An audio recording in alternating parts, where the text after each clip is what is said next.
우리나라에는 보편적으로 교회를 표시하는 심볼이 십자가로 통일이 되어져 있습니다.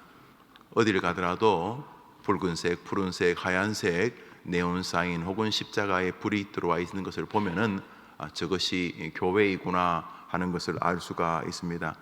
교단마다 특징이 있지만은 교회에 돌아보면은 보편적으로 교회 앞면에 십자가를 이렇게 두고 있습니다. 우리 대한예수교회 합동 측은 그런 십자가조차 신비한 능력은 아니다, 상징일 수는 있지만은 십자가를 보면서 위로를 받거나 마치 십자가에 무언가 능력이 있는 것처럼 주석 의미로서의 형상을 세우는 것은 십자가 형태조차도 동의하기가 어렵다. 교회 밖에 여기 교회가 있습니다라는 상징적으로 십자가를 다는 것은 모르겠지만 예배당 안까지 십자가를 전시하는 것은 그렇게 권유할 만한 일이 아니다. 이렇게 해서 우리 합동측 교회는 교회 앞면에 십자가를 이렇게 잘 달지 않습니다. 그렇지만 십자가를 단다고 해서 이단이다 이렇게 생각하지 않기 때문에 또 교회의 목사님의 어떤 성향에 따라서 우리 교단 목사님이 목회하는 교회에서도 강단에 십자가가 전후면에 배치된 교회들이 있습니다만 보편적으로 우리 교단은 이렇게 뭘 갖다 붙이고 하는 것을 그렇게 좋아하지는 않는 교단입니다. 그럼에도 불구하고 우리 교회 어딘가에 십자가가 벽면에 붙어 있습니다. 여기 교회입니다. 이런 의미이죠. 근데 서구에 가면은 반반입니다. 어떤 면에서는 십자가보다 더 많은 것은 닭입니다. 닭. 우리 장로교의 뿌리였던 스코틀랜드의 존 낙스 교회 아직도 남아 있습니다. 세월이 많이 흘러서 아마 그때는 흰 벽돌이었나 본데 지금은 이끼가 끼고 해서 그 나름대로 운치가 있습니다. 검은 이끼 색깔로 덮여진 벽면이죠. 존 낙스 기념 예배당 교회. 그 교회 위에 있는 것은 닭입니다. 닭. 무슨 의미인가? 바로 오늘 본문 여기입니다. 예수님의 제자 자타가 수제자라고 생각을 했고 제자들의 이름을 언급할 때 특별한 경우가 아니면 제일 먼저 나오는 인물이 베드로입니다. 그런데 그 베드로가 오늘 부인을 하는데 뭘 부인하냐면 예수님을 구주는커녕 모른다고 부인하는 것입니다. 주는 그리스도시요 살아계신 하나님의 아들이십니다. 주님 어디를 가든지 죽음조차 쫓아가겠습니다 했던 이 베드로가 어린아이와 주변 사람들이 너도 저 지금 고문당하고 있는 예수하고 한편이지 이렇게 했더니 무슨 소리, 난 모르는 사람입니다. 두 번째로 자네하고 저 예수하고 같이 다니는 거 봤네, 난 모르는 사람입니다. 맞잖아. 마지막에는 저주하고, 누굴 저주겠어요? 예수님 저런 자식 모른다 이런 거 아니겠습니까? 내가 저런 인간 아니면 장을 지집니다 뭐 이랬겠죠. 예수님을 부인한 인물이 이 사람 베드로입니다. 오늘자 날주 사도행전 19장입니다. 오늘자 날주 사도행전 19장입니다. 오늘자 날주 사도행전 19장입니다. 11절 12절을 읽겠습니다. 11절 12절을 읽습니다. 읽읍시다. 시작. 하나님이 바울의 손으로 놀라운 능력을 행하게 하시니 심지어 사람들이 바울의 몸에서 손수건이나 앞치마를 가져다가 병든 사람에게 얹으면 그 병이 떠나고 악기도 나가더라. 누가 그랬다고요? 바울이 누구입니까? 바울이 초대교회에 존경받는, 성령이 충만하고 사람들에게 존경받고 많은 사람들이 인정했던 초대교회의 신실한 일꾼 스데반 집사님을 종교적 신념, 그 쓰레기 같은 이단적 사상을 가지고 돌로 쳐 죽인 살인자 아닙니까? 아마도 평생 그 살인의 기억이 바울을 따라다녔나 봅니다. 훗날 디모데후서 자신의 인생을 돌아볼 때 내가 모든 사람의 피에 대하여 깨끗하다는 뉘앙스로 나는 나의 달려갈 길을 마쳤다고 말하는 것을 볼 때 이 바울에게는 한동안 예수님을 영접하고 가장 먼저 떠오른 것은 살인, 내가 스데반 집사님을 돌로 때려 죽인 살인자다. 뒤집어 보면 이 사람 살인자 아닙니까? 그런데 이 살인자가 어떻게 되었다고요? 하나님께서 뭐라고요? 바울의 손으로 놀라운 능력을 행하게 하셨다. 누가요? 하나님이 그 살인자, 그 사람을 죽인 그 바울의 손으로 놀라운 하나님의 능력을 행하게 하셔서 뭐 했는데요? 하나님의 놀라운 능력으로 이 땅에 하나님이 살아계신 것을 증명했죠. 뭐 했는데요? 로마서, 고린도, 전후, 갈라디아서, 에베소, 빌립보, 골로새, 데살로니가, 전후서, 디모데, 전후서, 디도서, 빌레몬서까지 바울의 서신이라 불리워지는 13권의 성경을 이 사람을 통해 남겼지요. 조금 전에 예수님 배신하던 그 인간 말종 같은 나쁜 놈, 아니 뭐 제자 가운데 저 끄트머리 그저 이름이나 올리고 그저 건들건들 교회나 다닌 그런 사람이 그랬다면 뭐 목구멍이 포도청이고 생명의 위협을 느꼈다 생각하지만 베드로 아닙니까? 베드로가 뭐 했습니까? 우선 오병이어의 중심에 서 있었습니다. 오병이어가 뭡니까? 애 도시락 가지고 5,000명 먹이고 자기 눈앞에서 12가족이 남는 것을 자기가 직접 목도했습니다. 예수님께서 둘씩 짝지어서 파송했을 때 베드로가 기도하면 귀신이 나갔습니다. 신나고 업이 돼가지고, 우리 젊은 친구들 표현대로 업이 돼가지고 예수님 내가 기도할 때 귀신 나갑디다 그러던 진짜 기독교적 체험을 한 인물 아닙니까? 여러분, 이 지구상에서 물 위를 걸은 두 사람이 있는데 한 분이 예수님이고 또 한 분이 바로 이 양반 베드로입니다. 예수님이 물 위를 걸어서 갈릴리 바다, 자기들의 배 위로 오는 것을 보고 유령이다 귀신이다 그때 나다 안심하라. 그러니까 베드로가 너무 놀라가지고 주님 나도 한번 걸어봅시다 오라. 그래서 베드로가 물 위를 걷다가 파도를 보는 순간, 조금 전까지 주님 볼 때는 뭐 걸었는데 주님 보다가 뭐 일명 현실이라는 것 딱 보니까 바다로 빠져드는데 주님이 손을 내밀어서 그를 붙잡아줬다는 성경 구절이 있지 않습니까? 그러니까 최소한 베드로는 하늘과 땅의 모든 능력과 형이상학적이고 기적적인 것을 다 체험한 사람입니다. 그래도 배신하지 않습니까?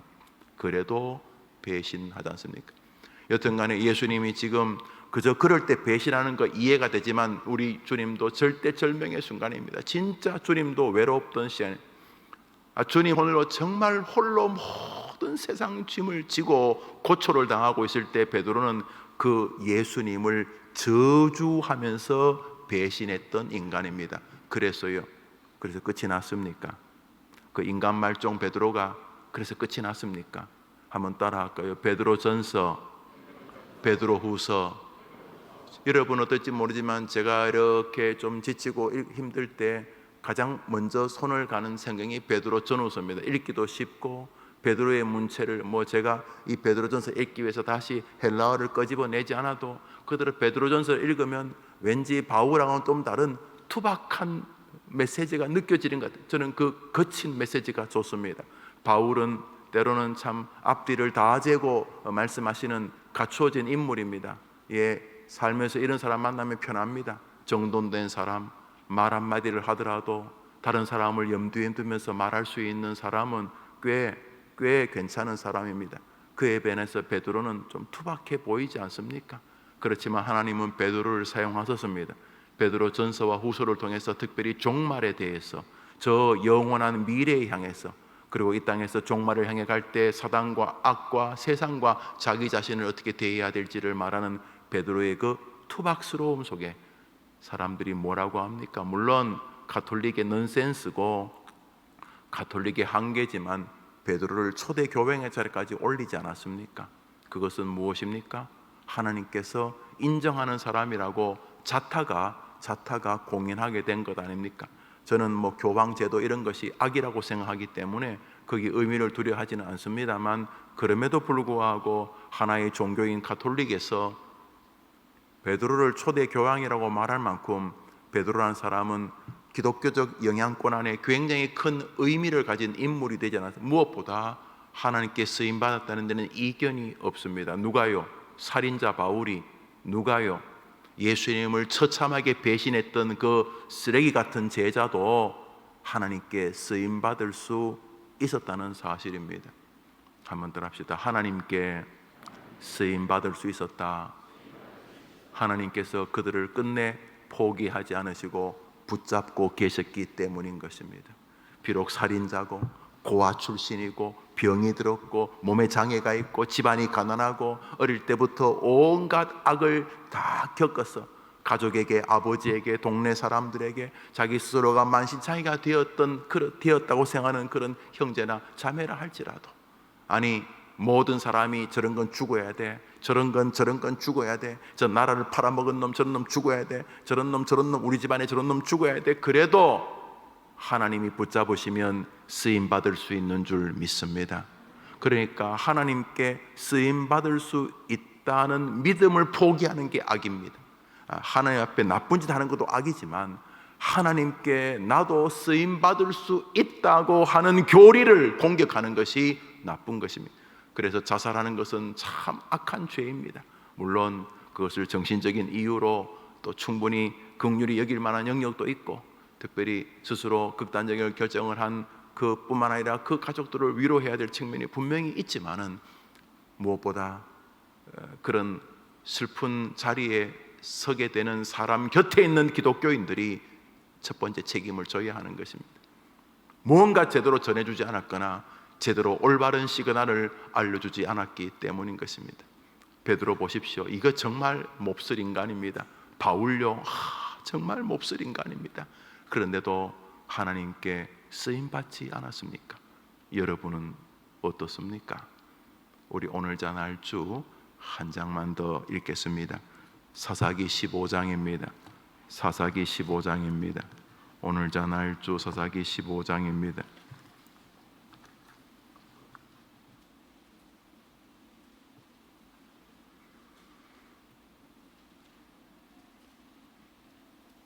(15절과 16절을) 읽습니다.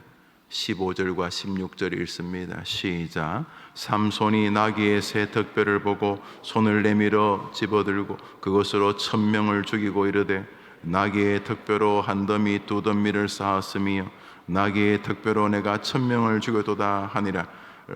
라맛레히라고, 나귀 턱뼈의 산이라는 이름으로 그 장소가 나중에 불려지게 되는데, 삼손이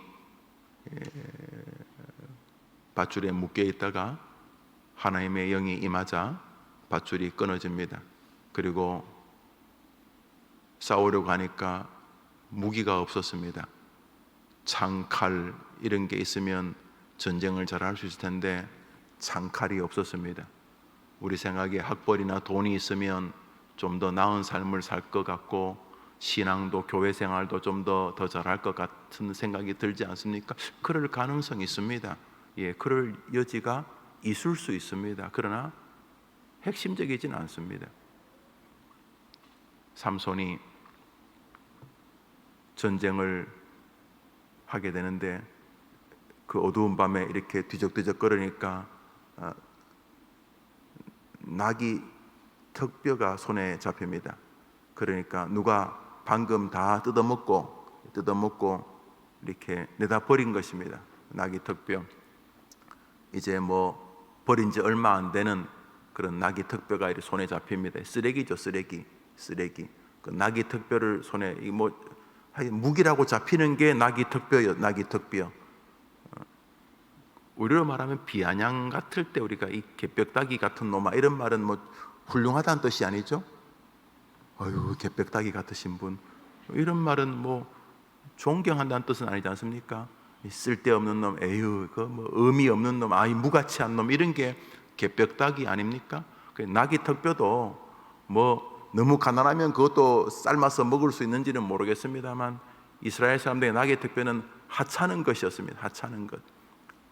이렇게 뭐 쓰레기 더미에서 이렇게 뭐 가끔 발견되는 게 그런 거죠. 그 나귀 턱뼈가 손에 잡힙니다. 그 나귀 턱뼈 가지고 전쟁을 합니다. 뭐 나귀 턱뼈가 수류탄도 아니고 나귀 턱뼈가 칼창도 아닙니다. 쓰레기면 쓰레기. 모든 사람이 동의하는 쓰레기를 잡고 싸우기 시작합니다. 그 쓰레기 갖고 그 적군들을 쳐 무찌릅니다. 자기도 이것이 너무 놀라웠는지 하나님께 전쟁이 끝난 다음에 경배합니다. 내가 나귀 턱뼈로 싸웠나이다. 하나님이 함께 하시면 나귀 턱뼈를 가지고도 승리할 수 있는 줄 믿습니다. 이 이야기입니다. 이 이야기. 주님을 배신하는 베드로는 나귀 턱뼈 같은 인물이고, 어설픈 이단적 사상을 가지고 스데반 집사님을 돌로 쳐 죽인 살인자는 나귀 턱뼈 같은 인간입니다. 나귀 턱뼈. 그렇지만 하나님이 붙잡아 주시면 쓰임 받을 수 있는 줄 믿습니다. 베드로가 탁월한 것도 베드로가 탁월해서 탁월한 게 아니라 하나님이 끝내 그를 포기하지 않고 붙잡아 주셨기 때문인 것입니다. 사도 바울이 탁월한 것은 그가 학벌이 좀 있어 이렇게 탁월한 게 아니고 남들 가진 시민권은 그게 탁월한 게 아니라 하나님이 끝내 바울아 사울아 너 나하고 일하자. 너는 내가 택한 이방인을 위한 그릇이다. 하나님께서 바울을 붙잡아 주셨으니 쓰임 받은 줄 믿습니다. 나귀 턱뼈도 마찬가지입니다. 삼손에게 붙잡히자 역사의 주인공이 되었습니다. 물론 창칼이 더 삐까번쩍하겠지요. 전쟁할 때 아무리 생각해도 나귀 턱뼈보다는 창칼이 싸우기 좋겠죠. 그러나 괜찮아요. 우리 좋은 학벌이고 좋은 직업 아니어도 괜찮던 청년들, 붙잡히면 되는 거예요. 청년들 기억해요. 붙잡히면 되는 거예요. 아니면 아무것도 아닌 것이에요. 인생의 80이 되어도 붙잡히면 그 남은 생애가 지난 80년 합친 것과는 비교도 안 되는 주님의 나라의 이 거대한 전쟁의 승리자처럼 아름다운 면류관을 받을 만한 아주 멋진 유산을 남길 수 있는 줄 믿습니다. 8월입니다. 하나님께 붙잡히면 된다는 마음을 가지고 하나님 앞에서 한 달을 살아내어 봅시다. 기도도 그것일 것이고, 찬송도 그것일 것이고, 예배를 소중히 여기는 마음도 그것이 될 것입니다. 비록 나 약해도 주님이 나를 붙잡아 주시면 된다는 믿음을 가진다면 우리 함부로 절망하지는 않을 것입니다. 주님이 붙잡아 주시기만 하면 되는데 미리 스스로 결론을 내리면서 나는 이번 생에는 끝이야, 이번 생에는 포기한다, 이런 말 같지 않은 소리 하지 마시고, 비록 발로 사람들에게 평소 길거리에서 이리저리 차이고 그저 사람들이 우습게 여기는 나귀 턱뼈 같은 인생이라 할지라도 주님이 붙잡아 주시면 쓰임 받는다는 믿음을 가지고 주님을 향한 소망의 한 달 되기를 주님의 이름으로 축원합니다. 주님 가르친 계도로 예배를 마치고 자유롭게 기도하며 한 달을 출발하겠습니다. 하늘에 계신 우리 아버지여, 이름이 거룩히 여김을 받으시오. 나라의 마옵시며 뜻이 하늘에서 이룬 것 같이 땅에서도 이루어지이다. 오늘날 우리에게 일용할 양식을 주옵시고, 우리가 우리에게 죄 지은 자를 사하여 준 것 같이 우리 죄를 사하여 주옵시고, 우리를 시험에 들게 하지 마옵시고 다만 악에서 구하옵소서. 대개 나라와 권세와 영광이 아버지께 영원히 있사옵나이다. 아멘. 다 같이 기도합시다.